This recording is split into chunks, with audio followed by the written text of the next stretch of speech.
Welcome to Kenton's videos. Enjoy the video. You start in Settings, go straight to Additional Settings, then Languages and Input.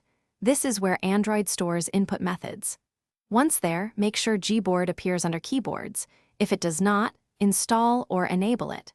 Tap Current Keyboard to view active keyboards because changing behavior requires switching the enabled default.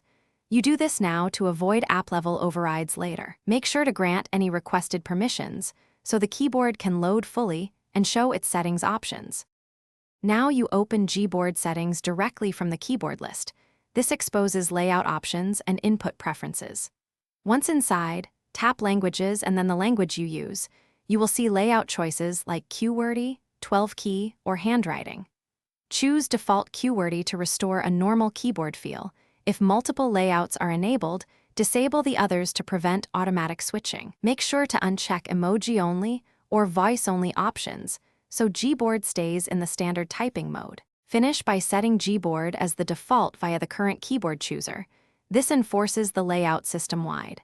Once done, open any text field to confirm the normal keyboard appears.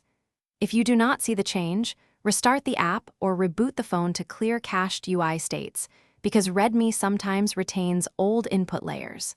If problems persist, go to Gboard Settings Advanced Reset Settings. This returns layouts to default and resolves conflicts caused by custom themes or conflicting keyboards.